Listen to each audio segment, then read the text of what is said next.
Well, I first wanted to say thank you so much for the invitation and the opportunity to be here. I haven't been to an in-person workshop since the unmentionable event, global event, which has been experienced universally and also in a great variety of different ways by the global population.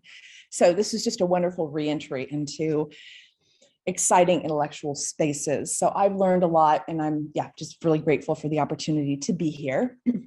So today I'm going to talk about the development and diversity of, I started out by talking about this in terms of cultural learning, but then got really interested in how the human cognitive system is not just based on solitary individuals playing in isolation, although we do that as well, but instead have a mind that has been designed by culture to acquire and process and construct information from those around us. So my core interest really is in understanding how children become members of the very diverse communities that they're members of. So that's substantial overlap between what you are interested in and what I'm interested in.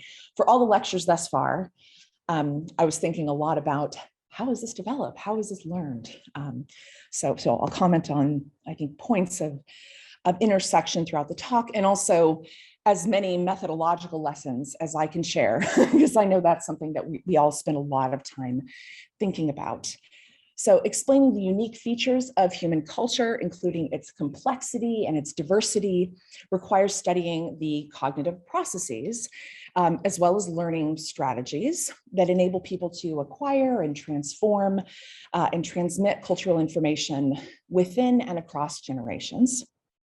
I'm going to start with acknowledgements, because this team of people is a subset of the wonderful people that have been part of accumulating this cultural body of knowledge, and would be absolutely impossible without all of their brilliance and their efforts. And I figure they should go at the beginning where they belong and not at the end of the talk. Also, I wanted to congratulate all of you for taking on this project. I think it has someone who's been involved in large scale, collaborative, international, interdisciplinary endeavors. It takes a lot of courage. And I just want to reassure you, it will be worth it. In case you need that reminder, it absolutely will be worth it. And I've just been astonished at the just sheer, just how impressive the scientific contribution of the work you're doing truly is and will continue to be. So I'm going to talk a little bit about how culture is consumed, constructed, transmitted, and transformed. That's kind of my wheelhouse. This is my personal project in child development, my 5-month-old.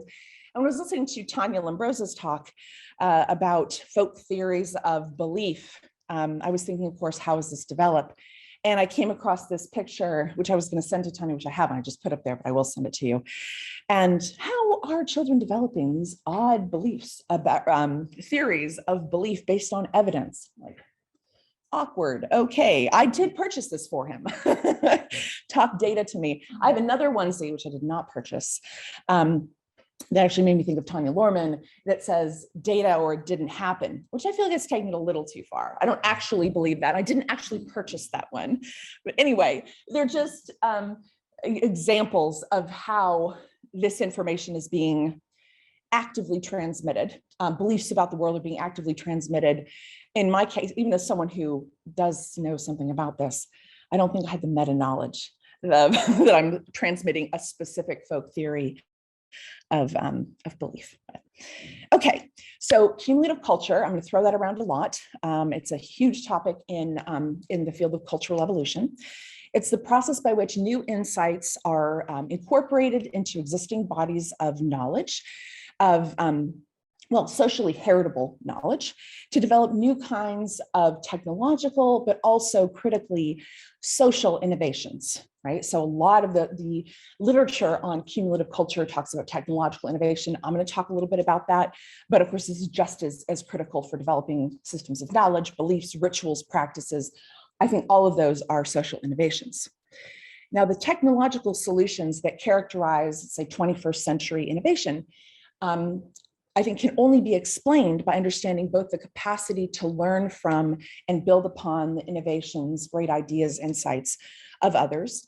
But we also need to be paying equal, from my perspective, equal attention to the cultural transmission systems that we have created to store, transmit, and build upon the knowledge of previous generations, literacy and the internet, books and systems of numeracy and schools, all of these institutions and transmission devices that allow us to build upon what other people have discovered.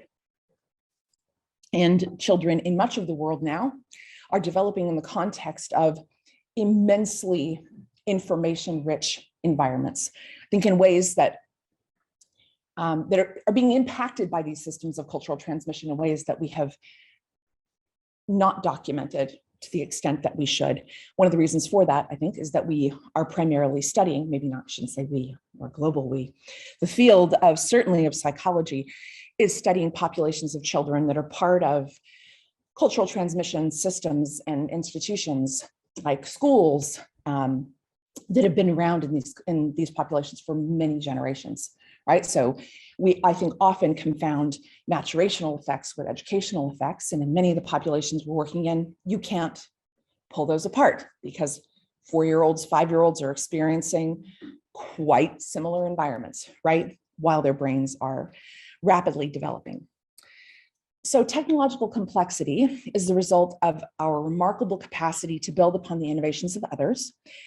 I think that cumulative culture makes individuals more capable of innovation because it allows them to build upon existing solutions and build upon previous ideas to create new devices and create new innovations.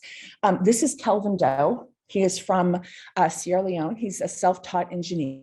When he was, I think, 8 or 9, he built a battery using electronic scrap material.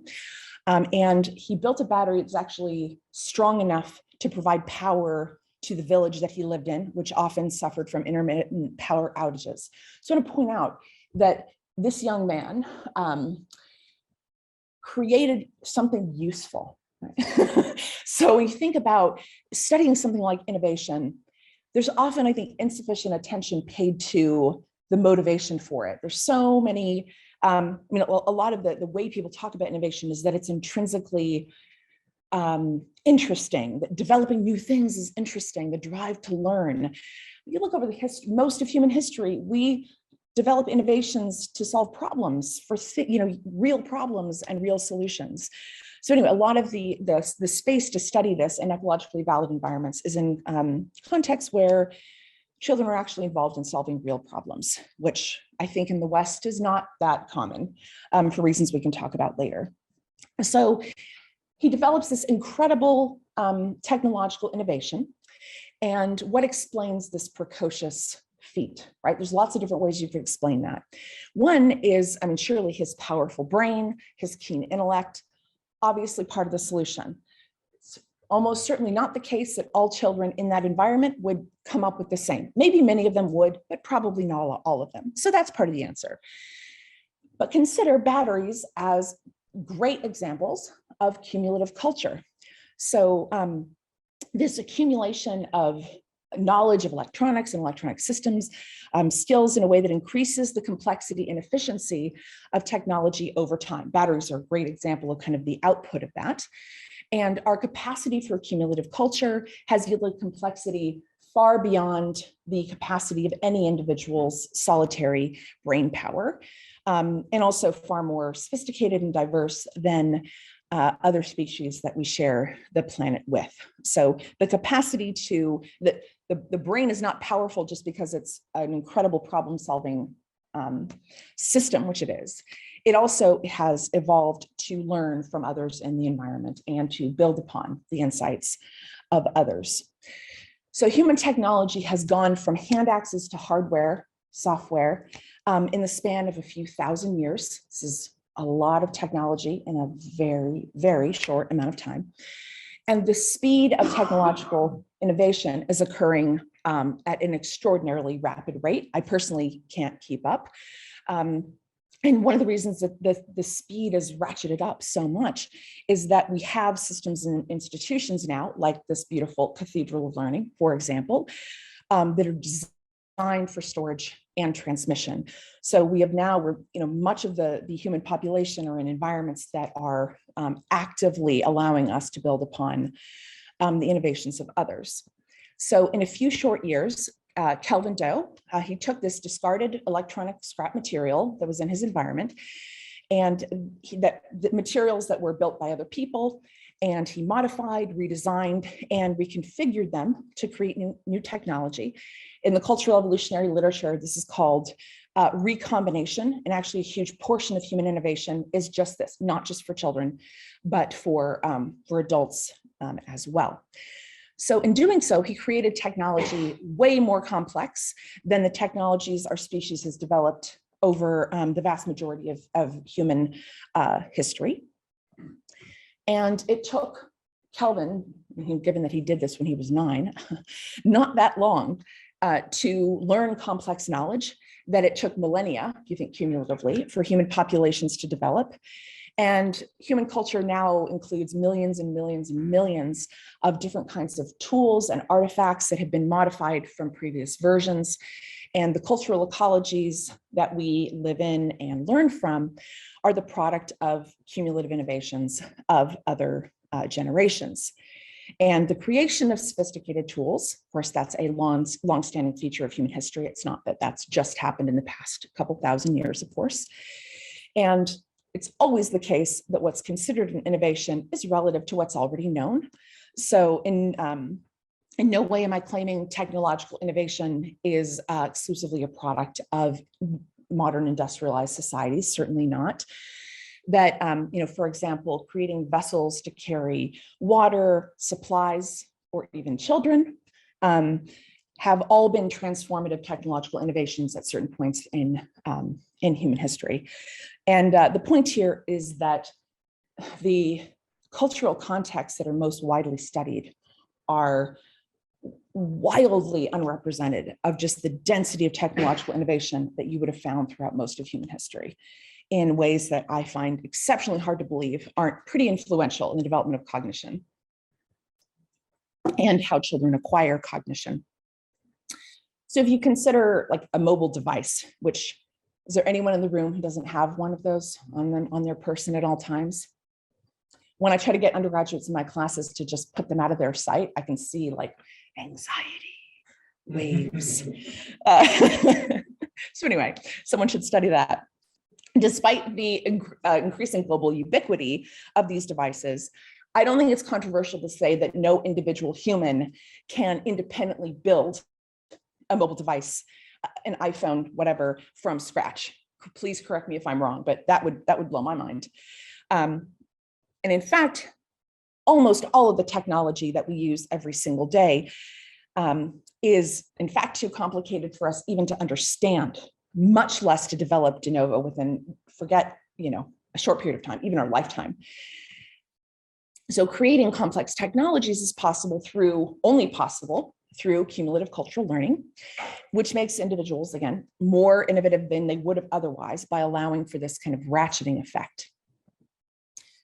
And again, Kevin's battery is a beautiful example of this, of how modifying different components of the innovations of others can create something new and useful.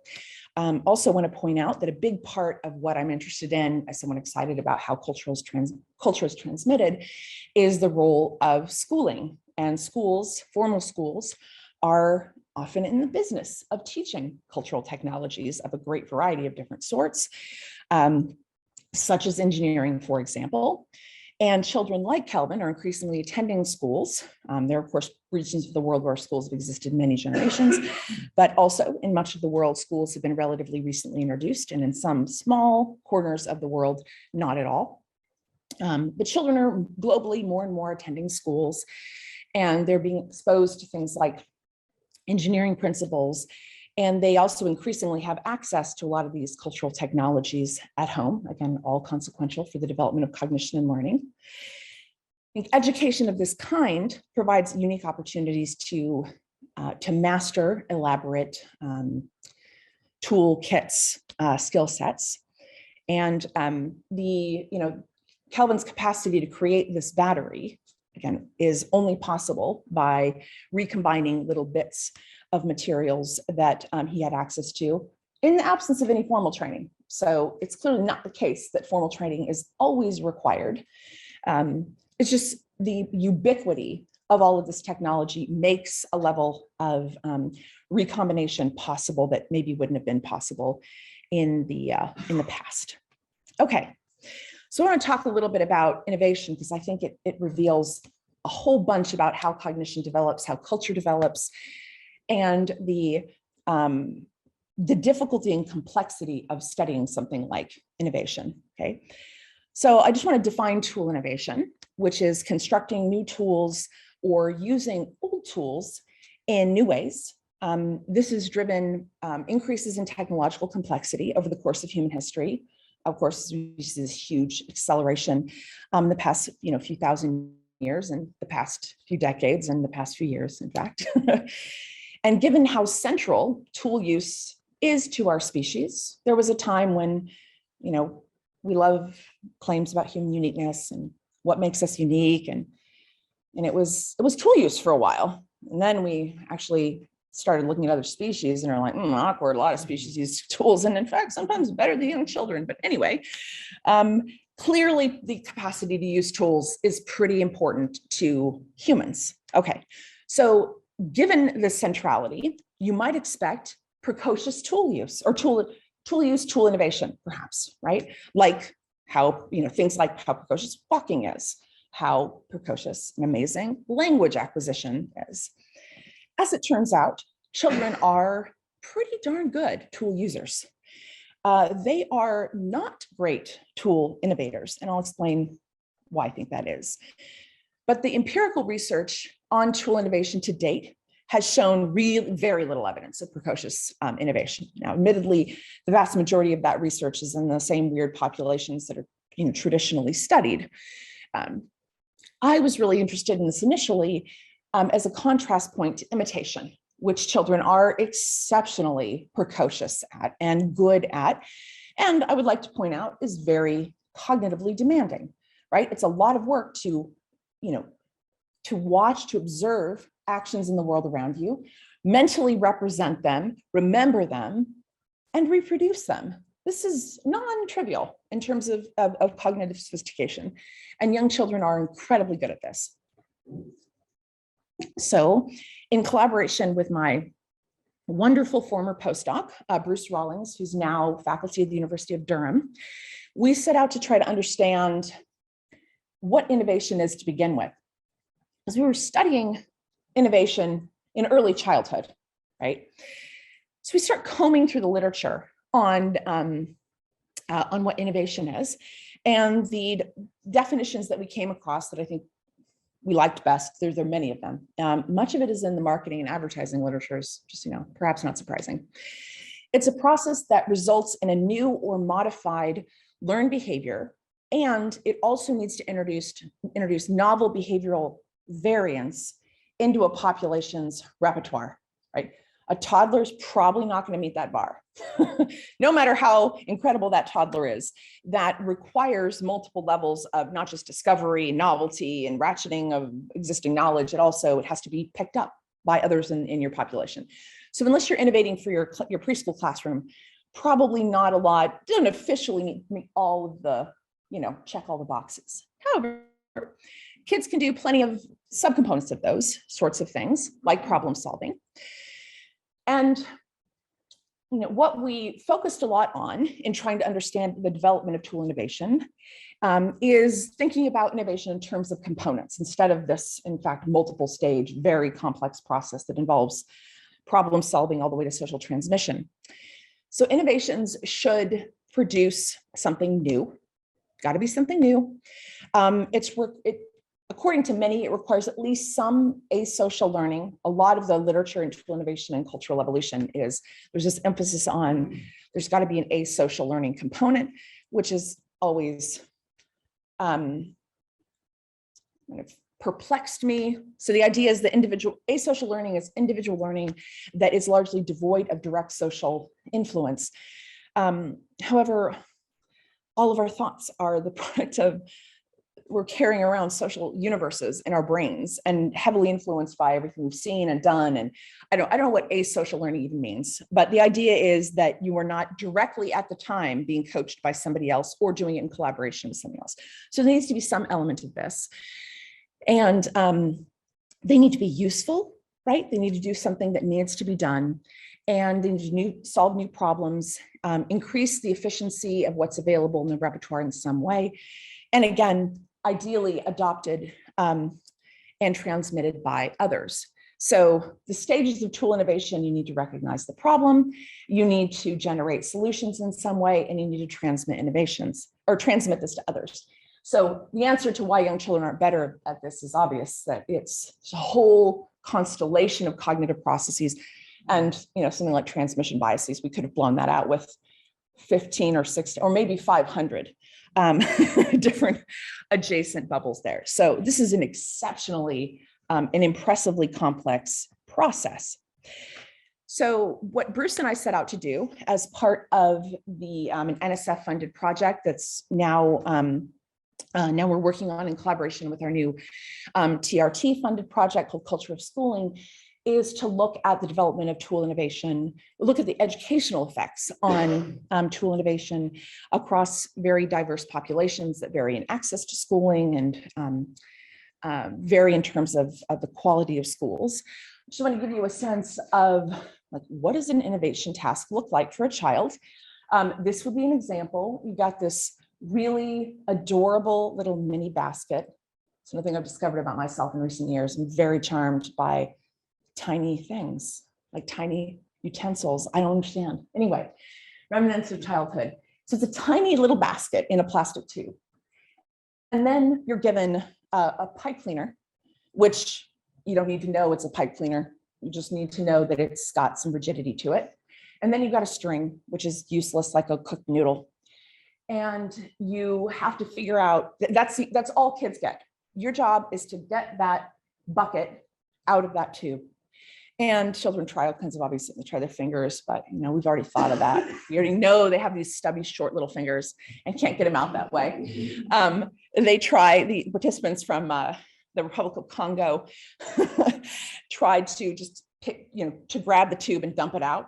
Fair move. When we prevented them from doing that, they tried turning the table over, which is ingenious, right? So the kids from the Republic of Congo were actually had least access to formal schooling, had the most ingenious repertoire of different ways to try to solve this. So the correct solution is to pick the most rigid of the two, to fashion a little hook to fish it out. And this is, I would say, fair enough, more of a problem-solving task than something that would capture the whole spectrum of innovation. However, performance on tasks like this are actually highly correlated with tasks that get at the larger spectrum of tool innovations. And this is something we're not getting floor and ceiling effects on, because that's another beautiful part of developmental work, is constantly trying to figure out, is this accessible without being way too easy? Can we use the same task with multiple age groups? Level of masochism in trying to do this kind of work, for sure. Hopefully, I don't need to justify why we would want to compare performance on these kinds of tasks. And I would just point out, this tool innovation task is one of many tasks that we did, and I'll talk about a few more of them later. So here's a bit of part of our data. We did this with 4 to 12-ish year olds. And what we find everywhere is that kids get a whole bunch better over the course of early childhood into whatever the early elementary period for schooled children would be. There's some variation there, and there are some schooling effects associated with performance on this. If I have time later, I would love to document how you study schooling effects, because it's one of the recent presenters pointed out with all of the difficulties of studying things like wealth, right? In societies that don't get paychecks every month, it is equally fraught to try to understand things like school quality, in the absence of collection of standardized performance tests of children. Even that, I'm not sure that's the best way to study school quality, even in the West, but based on the great variety of measures that we collected of school performance and quality, there are some impacts of this on performance on the hook task. The point is, they all get there, at some point in childhood, they all get there. I do want to point out this, which we spent months reviewing data in, in my lab. And what do you notice about the word, about Texas here, among the other? Boys. What? Boys. No, but I just like to point out that Texas is actually not a country, despite clearly how we think of ourselves. Everyone else, we got all the other countries and then Texas. Do note, it is a feature of every single data slide I will present. Anyway, there you go. So I want to show this, somewhat variable performance, and what look like really huge age effects, which again, if you don't collect data on things like education and schooling experience, I'm worried that a huge portion of the developmental literature completely confounds age maturation with schooling, because it's very rare, other than, number of years of schooling, that's perfectly correlated typically with your age. So you can't pull those apart in most cases. But compare this and the variability here with this. These are data from an imitation task, and this is not an easy task. So it's a puzzle box, it's kind of solving a puzzle box, but it includes lots of different modeled actions. And what you see here is that children are exceptionally good at this, even at 4. If there are any improvements over time, it's just a bit of improvement in memory that occurs in the development of that period. So some striking contrast there. A few years ago, Mark Nielsen and I wrote a paper which we talked about imitation and innovation as the dual engines of cultural learning, but we didn't actually have any empirical evidence at that point if imitation and innovation are related to each other in some ways. These are clearly both required for cumulative cultural evolution and cumulative cultural learning. We didn't actually have any data. Are these things, do they predict, does performance on one predict performance on another? How are they related? And they aren't correlated, not at all. Imitative fidelity does not explain any variation in success on these problem-solving tasks. And if you're worried about this particular problem-solving hook task that we used, we are collecting data with many others, and it doesn't look like the kind of innovation task you use, problem-solving task you use, doesn't matter very much. So anyway, there's some at least suggestion here that these are independent, and maybe dual engines is appropriate. So maybe it's could have been one engine, for example. So the take home here is that humans, human children, juvenile humans, are growing up in environments that are constituted by all kinds of cultural representations, beliefs, rituals, customs that are associated with values, as well as things like emotions and moral standards, identities, gender, ethnicity, nationality, that are inherited and modified over generations. And to become competent members of the cultural groups that that children are part of, you must acquire a vast amount of information, physical, social, cognitive skills. All of those things have to be acquired. And these are adaptations that these cognitive processes, these learning strategies are cognitive adaptations that allow us to function productively in particular kinds of ecologies. So these are our cognitive system, not an accident, that we're good at what we're good at, and also that we're bad at what we're bad at. And there's a beautiful literature that's somewhat recent, but I guess there's a bit of older literature as well on the functionality of the extended juvenile period. Alison Gopnik has written about this recently. And this long period, juvenile period relative to other species, or at least most other species, allows us to learn the vast amount of information that we need to learn in order to be productive members of our populations. So I'm curious, as individuals develop, who are they learning from? That depends to some extent on where they're living, who they're living with, and how do they consume and construct cultural content. So I want to talk a little bit about a new project that I'm working on that actually Ali is spearheading, thinking of schools as cultural reproduction devices. There are large industries of educational research in the West. And most of that, the overwhelming majority of that literature doesn't think about school in the context of the population level work that it's doing. This, I think, needs infinitely more attention than it's currently receiving, given the ways in which schools are being sort of unrolled, in some cases with consent, in some cases without consent, to all corners of the globe. And one of the things that we've been really struck by in doing the research, cross-cultural research we've done, is how you can walk into a school in Kenya and walk into a school in Austin. And I'm not saying there aren't some differences, but there are a whole lot of similarities in terms of the power dynamics, the boxy walls, the chalkboard, the person in position of power standing in front of everybody else and transmitting information to kids.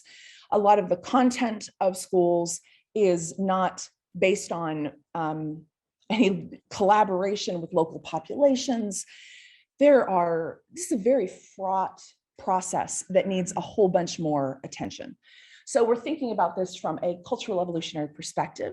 Schools have evolved, have been selected, in fact, as cultural devices that reproduce and transmit representations in the form of knowledge, skills, values, identities, etc. And schools, you could think about them as based on cultural attractors or population level patterns. So they're transmitting and reproducing these standard repertoires of knowledge, skills, information. So cultural attractors, if you're not familiar, some fascinating literature that I know Ale is more familiar with than I am, but I've recently started delving into this. It's fascinating stuff. They're theoretical constructs that are used to describe and explain how and why mental representations result from chains of systematic representations. So it's thinking, it's thinking about how schools are selecting particular type of content to transmit. And they can also explain the stability and distribution of these transformations over time. Now, a lot of the literature on things like schooling effects, again, there's a massive industry on this in the West, focuses on academic achievement, literacy, numeracy, performance on standardized testing, things of that sort. You would expect that school would have an effect on that. But one of the things that's really understudied in the literature is how schools are nation building enterprises, and they are impacting values, they're impacting morality, they're impacting people's priorities, their identities. It's one of the reasons schools have been introduced around the world, right? They're engines of cultural transformation and distribution. So they have an obviously formative role, or they play a formative role in organizing children's learning, in terms of interests, achieving milestones, achieving cultural maturity. So at this point in much of the world, many, in some cases, many decades of schooling are required to achieve cultural maturity in order to actually be in a position, in order to make contributions to the enormous bodies of knowledge and technology that already exist, right? Why do you need a PhD to do science on whatever esoteric topic we're studying? Because there's an enormous amount to learn. To have any chance of contributing something new, you have a whole lot to master in order to achieve that. And schools illustrate the probably uniquely human capacity for reproductive, transformative, and cumulative knowledge. The institutional locus in which contact, transmission, and change, including gains and loss, often occurs in the context of schooling. One of the things that we're paying very close attention to is that schooling contributes a lot. There's a lot of knowledge that's gained, but there is inevitably probably an equal amount that is lost. If you're spending decades of your life here, you're not there. You're not learning other things. You're not doing other things. So the idea that there's not loss associated with introducing schooling, putting your children in schools, of course there's loss. You have to of course, there's a calculation of whether it's worth it. Are the gains worth it? That question should be asked a bunch more in schooling, and not just in the global South, also in the global North. So cultural reproduction is not a contingent effect of schools, but a function they serve intrinsically. That is what they are for. And they are dedicated institution artifactual devices to that end. So we've got a complex suite of cognitive capacities that support cumulative culture. I want to talk about just two. I talked about innovation. I want to pivot a little bit to discuss cognitive flexibility and self-regulation, as well as the impact of schooling on the development of these processes. So large literature in educational psychology, almost exclusively Western samples, but there's a large literature on the development of self-regulation, cognitive flexibility in East Asia. Any idea why that literature began? Why are so many of the schooling, educational achievement comparisons between the West and East Asia? Anyone know the history of that? This is just, someone did a study at some point, probably Harold Stevenson, showing that East Asian children were doing a lot better than American children in math. But, oh, you gotta figure that out. That can't be right. So that launched a whole industry of cross-cultural comparison. They're still doing better than us, by the way, just, you know. But that's why we actually have, somewhat robust data sets on the development of cognition and the context of schooling in East Asia. Okay, so a little bit about cognitive flexibility, which is one of my core topics of interest. From a cognitive sciencey perspective, cognitive flexibility is the adaptation of representations and responses to meet new task demands. It improves really dramatically in early childhood. So if you look at studies of the development of cognitive flexibility from 3 to 5, you've got this sharp, linear improvement in performance. You look at studies of Western kids, it's very robust. It's like one of the most, dare I say, reproducible effects in early cognition research.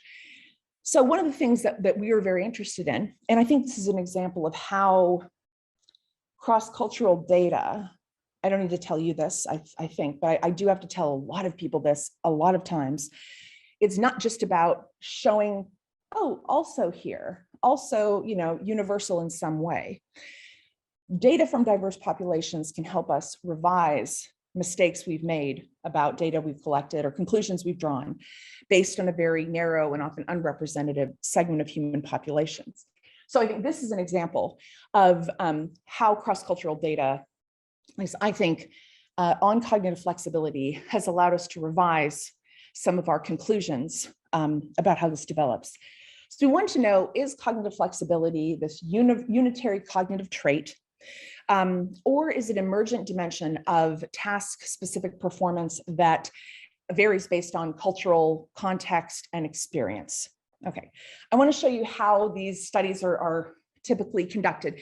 Down here, what you have is the 3 DCCS. So for folks in cognitive psychology, this is basically just a small addition to the DCCS, yeah, that Phil Zalazzo and his colleagues developed. And the way this works is you give children a stack of cards, and they vary based on color, size, and shape or animal. So small blue dog and medium red fish, things like that. And you play a game. So first you give them some boxes and you tell them, now we're going to play the animal game. And you sort these cards, which vary on more dimensions than just animal, into these boxes. All right, young children are great at this, great at this. In most of the literature, what you find is that the first sort, no problem. 3-year-olds got this, especially 3-year-olds that have been in preschool. This is kind of what you do in preschool. Just, if you're wondering what kids are doing, this is what they do. They do things like this. This is directly applicable to skills that we need them to have, apparently. Then you say, okay, we're going to play a different game. Now we're going to play the color game. And you give them new sort boxes. Actually, you don't give them new sort boxes. You just tell them, instead of sorting by animal, I want you to put the blue things here, the red things there, the yellow things there. You ask children, you got it? What's the new rule? And they'll tell you the new rule. And 5-year-olds, US, and Europe, and Australia will resort beautifully by color, no problem. 3-year-olds will tell you, yep, color rule, got it. Give them the cards and they will sort by animal. And then they will look at you like, what? They just told you it's the color rule. You know, 3-year-olds are different, aliens from another planet. So that's a developmental effect. From 3 to 5, children learn this kind of rule switch. My colleague Gideon Dayak at UCSD, he created this task roughly about the time I worked with him as an undergraduate. He created a parallel task to the DCCS, but with linguistic cues. So you'll see these lovely novel words that developmental psychologists love to use. And the point is, you sort, for one rule, you sort it by is a, which is, obviously a reference to kind. You sort that way. Then you have them sort by what they're holding. So these are, if anything, maybe I think more complicated, but structurally the same number of rules, the same number of switches. Now, if you conduct these 2 tasks, which are assumed to tap the same thing, cognitive flexibility, you find they are very highly correlated. So if you were to collect these data in just one population, I personally would have felt pretty comfortable saying, yeah, these are probably tapping something similar. I mean, they're incredibly highly correlated. You get the same developmental change. We were interested in exploring schooling effects. So we did a cross-cultural study in US and South Africa. South Africa is a very multilingual population, as you all know. The particular group of children that we worked with were not in preschool. The children in the US all attended preschool. Now, to be fair, these populations are differing based on more than just whether they go to preschool or not.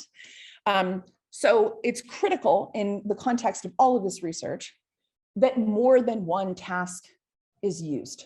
Well, that's just true in general. I mean, so much of the literature relies on one task for false belief and one task for this and that. Just because these tasks are correlated in one population does not mean they are in another. So this study was with 3 to 5-year-olds. Okay, here's performance on that linguistic cue task I just showed you, the one up there. You find absolutely no differences between these populations at all. In fact, I thought the South African kids would do even better than they did. They did wonderfully, but I thought, I mean, these are 3-year-olds who are speaking 4 languages in some cases. So just an enormous amount of rich linguistic input. Both populations, children are doing absolutely beautifully. The abstract DCCS task, which is allegedly matched in terms of complexity, same number of switches. In the US, you have the same 3 to 5, very dramatic improvement, and you don't see a similar improvement in South Africa.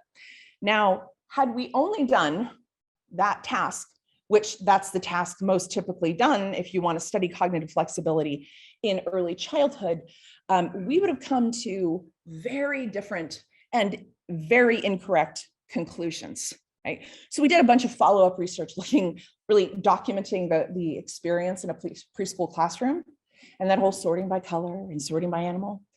That is what they do, and eat goldfish crackers. That's pretty much their jam. So school children are getting a huge amount of input for this random activity, sorting based on abstract rules. South African kids that have preschool experience look identical to US kids. So I think there are a lot of lessons here, but one is you have to be extremely careful not to confound maturational. Is all the I should say, all the explanations for this linear 3 to 5 improvement, or almost all of them, are the development of the frontal cortex, right, which is happening during that period of time. I think because we haven't systematically looked at schooling effects, there's a lot we might be attributing to the wrong processes, or at least an incomplete understanding of the full spectrum of experiences that contribute to this. Next, I'm going to talk a little bit about self-regulation. Massive literature on self-regulation in the West and how this predicts performance on all kinds of academic outcomes.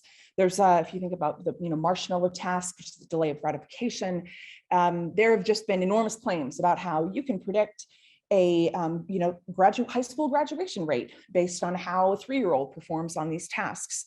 The overwhelming majority of research using these tasks has been done only in the West, typically with very highly educated Western populations. So we want to explore variation in this. Just simply, self-regulation is the ability to direct behavior and control impulses to achieve goals. You need to do that to function in any way in the world, as it turns out. Again, I mentioned this is strongly associated with academic achievement in the narrow populations that have been studied. And we use a task called, that was developed by Claire Ponitz and Fred Morrison at Michigan. It's a kind of play off of Simon Says. So it's called head, toes, knees, and shoulders. It's a beautiful task of behavioral self-regulation. So it's one of these things, when I say touch your shoulders, you're supposed to touch your knees. So we look at children's ability to inhibit their impulse, switch, things like that. It's a, I would say, as ecologically valid tasks go, for schooled populations, for young children, you could do worse, definitely. So here are what our data look like. Same populations, you'll note Texas appears as its own country up there. So it's a maximum score of 60. There's one of the many things I like about this task is that there's 3 different sections of it, and they ratchet up in complexity. So you can, that helps deal with difficulty with ceiling effects, right? Which is a major issue. So, wow, if you just took a look at that, you're like, well, yeah, as children get better or older, they get better. Yeah, right? Development of the frontal cortex, clear maturational accounts, right? There's some variation in performance between sites, but boy, does this look like just clearly an age-related explanation. Now, I mentioned before that we are documenting schooling effects, attempting to do this. As it turns out, this is not nearly as simple of an exercise as you might naively assume. But one of the things that we've done is collect data on some measures of academic achievement, literacy and numeracy, not because we want to compare performance on numeracy and literacy between populations or small scale populations that have very minimal access to schooling. That's not why we collect those data. We collect them because they are a much better predictor of schooling experience than years of schooling. In small scale societies, those that have access to school often don't attend very often. The teachers don't always attend. So asking a child, like, how many years have you been in school? The amount of time you've actually spent in the classroom there might be very little, right? If you ask a child in urban Japan, how many years in school, we could probably figure out with a lot of accuracy how much time they've been in school. In rural Congo, probably not. So if you run another model, performance on this task, but you include math and reading scores that we got from all these kids, I think this is where it gets super interesting. When you add these in, the age effect nearly disappears. So performance on our numeracy measure is by far the biggest predictor of performance on the self-regulation task, which doesn't overtly have anything to do with numeracy at all.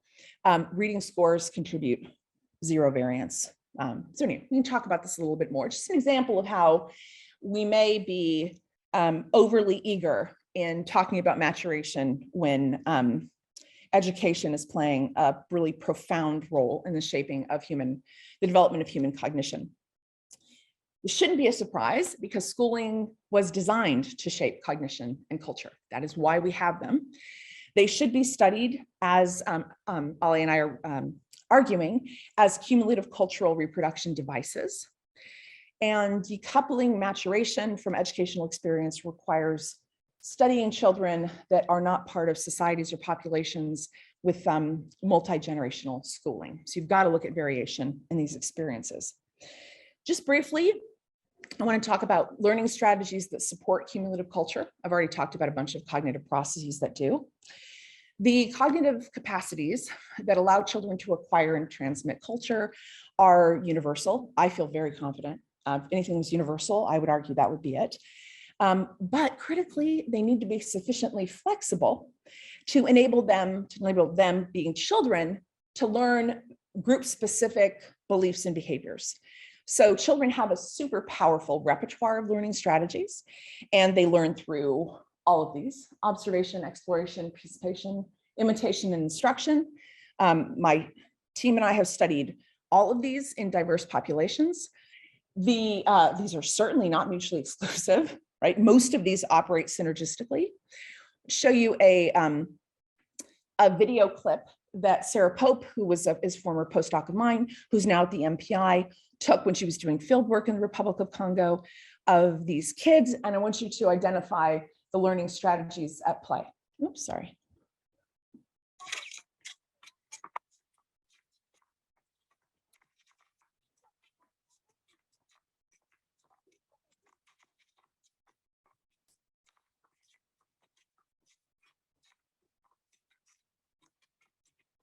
Reminder why I always stand in the back for group exercise classes.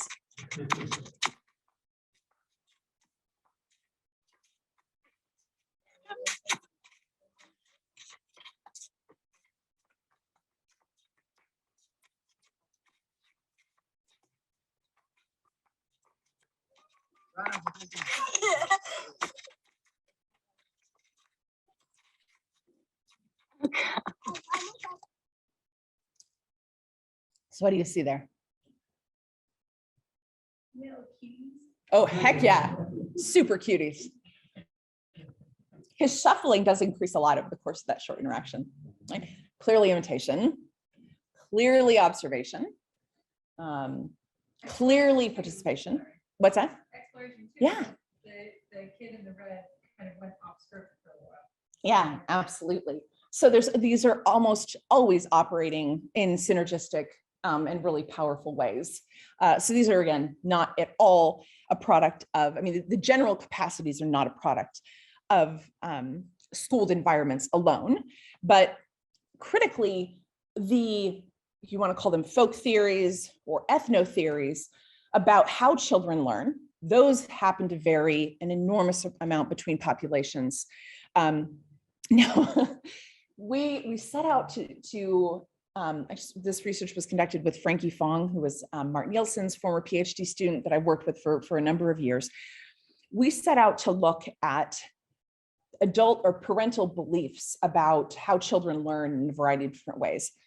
And we're both kind of irritated with the life that weird acronym has taken on, as though this is an essentialized thing in the universe, which I'm quite sure Henrik and his colleagues did not intend.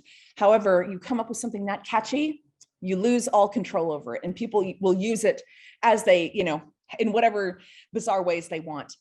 We picked 5 countries we thought were the weirdest of the weird, and we were curious. I was kind of hoping that we would find even there some variation. In this particular, to be fair, these are populations with, to some extent, except for the UK, a shared colonial history of the UK. So there's a lot of commonalities here. Maybe this is where you would expect the least amount of variation. But the point is, these are adults' expectations for how children learn. I do want to point out, this is 1 out of 6. People are endorsing that children learn all these ways, but there are some biases towards learning through observation, exploration. I think it's because a lot of Western populations are keen consumers of developmental science and have learned about the child scientist and the active role the child plays in learning. Who knows? All right, but there's some bias towards that. It turns out these are highly correlated with beliefs about how teachers should teach. So things like believing children, learn through observation is associated with what's coded here as free learning, like allowing children to kind of learn through their own direct initiatives, creating learning environments so they learn through their own initiative, that kind of thing. Beliefs about rote learning are more associated with endorsements of learning through instruction, that kind of thing. So there's variation in the frequency and form of these learning strategies and the relative reliance on these different strategies that children are kind of socialized to use, as well as beliefs about both learning and teaching. We did just a study a couple of years ago that was inspired by multivocal ethnography. Are you familiar with the general methodology? Tobin used this in his wonderful book, Preschool in Three Cultures, where he would show videotape of a preschool classroom in Japan, for example, to teachers in the US, and then vice versa. And there was also a Chinese preschools were part of this as well, and ask them, without knowing any of the language or what was actually happening, to describe what was going on there. And there's an enormous amount you learn about having people, when you ask people to narrate videos from their own population, as well as speculate about videos from another population of any manner of behavior. So we're inspired by this general idea. What we did is we created these child-friendly imitation tasks. These are just necklace stringing tasks. They're simple, but you can incorporate a bunch of interesting actions. Some are causally relevant, some are causally irrelevant.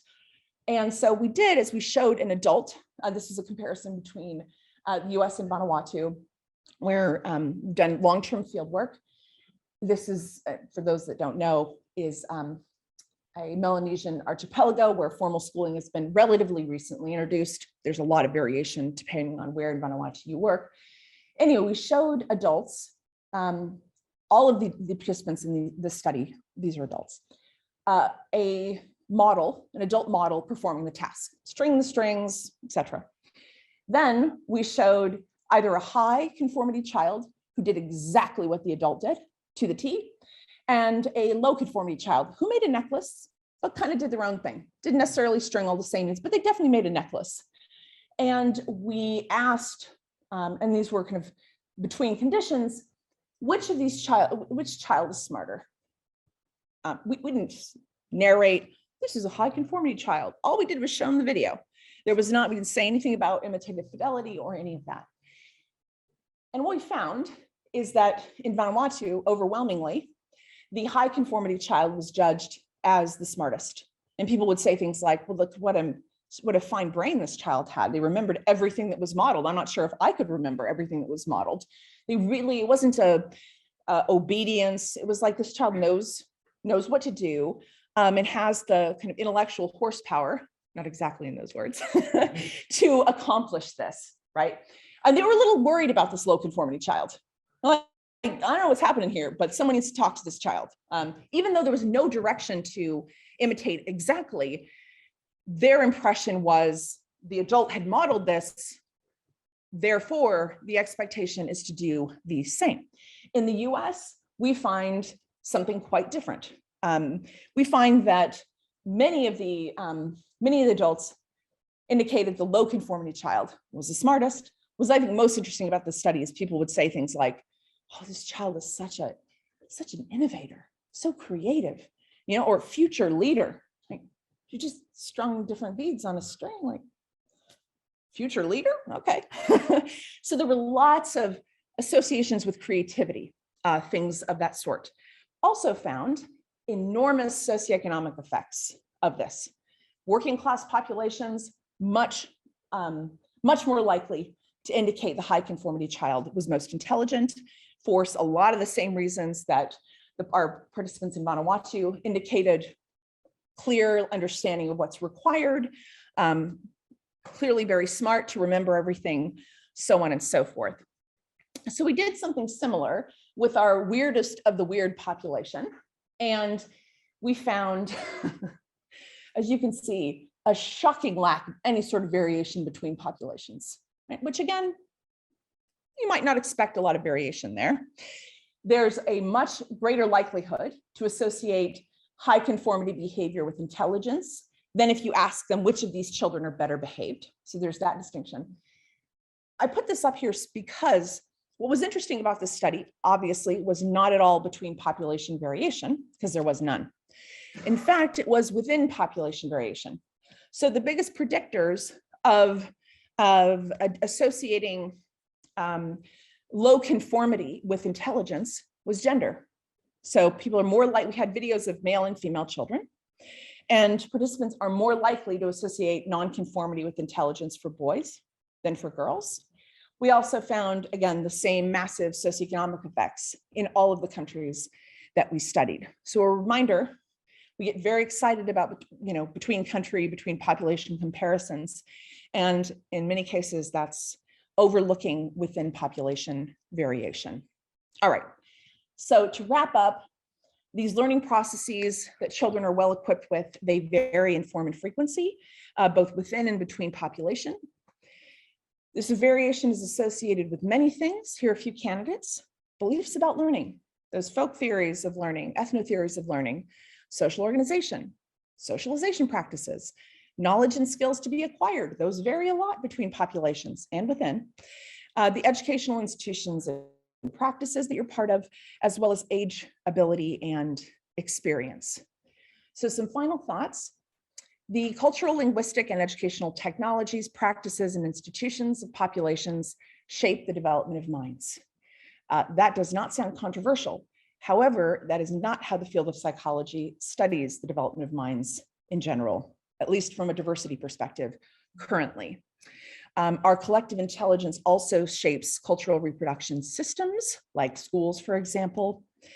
And I think the flexibility and sociality of human cognition provides insight into the cognitive foundations of cumulative culture, which is the foundation of cultural complexity and diversity around the globe. So I briefly mentioned the Culture of Schooling project, which Ali is working on with me. So the big goal here is to document educational effects on individual and population level outcomes. And of course, we're interested in how schools are impacting children's cognition, their learning, their social learning, their socialization. But we're also very interested in things like values and identities and morals and all of the other things, the content that is being transmitted in schools that's often not formally studied. We're looking at different types of schools and different types of environments. As it turns out, in much of the world, schools are run exclusively by churches. And I don't know if you're aware of this, a lot of the powers that be in the international educational policy world don't work exclusively with secular institutions, which means they're not working with the large portion of the population in the global South, but also in some cases of the global North. So we're really trying to understand the whole spectrum of the ways in which different types of schooling is impacting outcomes. Thank my funders, and open it up for questions.